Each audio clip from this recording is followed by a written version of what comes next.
അറിയാതെ പോലും ഈ സമയങ്ങളിൽ ശിവക്ഷേത്രത്തിനുള്ളിൽ പ്രവേശിക്കരുത്. ഒരിക്കൽ ഒരു ശിവക്ഷേത്രത്തിലെ പൂജാരി രാത്രി പൂജ കഴിഞ്ഞ് ശ്രീകോവിലടച്ച് വീട്ടിലേക്ക് പോയി. പിറ്റേ ദിവസം പുലർച്ചെ പൂജാരി പതിവുപോലെ ക്ഷേത്രത്തിലെത്തി. അദ്ദേഹം യാതൊരു ശബ്ദവും ഉണ്ടാക്കാതെ വാതിൽ തുറന്ന് ശ്രീകോവിലിനകത്തേക്ക് പ്രവേശിച്ചു. അവിടെ ശിവലിംഗത്തിനരികിലിരുന്ന ഒരു വലിയ സർപ്പം പൂജാരിയുടെ കാലിൽ ചുറ്റിപ്പിടിച്ചു. പെട്ടെന്നുള്ള പരിഭ്രാന്തിയിൽ പൂജാരി ഉറക്കെ ശിവനാമം ഉച്ചരിച്ചു.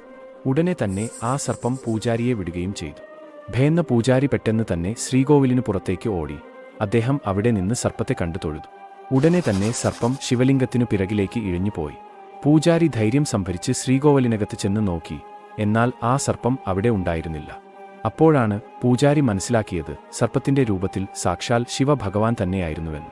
അതുകൊണ്ടാണ് ചില ശിവക്ഷേത്രങ്ങളിൽ കതക് തുറക്കുമ്പോൾ ശംഖ് ഊതിയും മദ്ദളം മുഴക്കിയും മന്ത്രങ്ങൾ ചൊല്ലിയും 3 പ്രാവശ്യം കതകിൽ മുട്ടിയും തുറക്കുന്നത്. കാരണം ശിവഭഗവാൻ ക്ഷേത്രത്തിനുള്ളിൽ ഏത് രൂപത്തിൽ വേണമെങ്കിലും ഉണ്ടാകാം. ശിവഭഗവാൻ സർവ്വവ്യാപിയും എല്ലാ രൂപങ്ങളിലും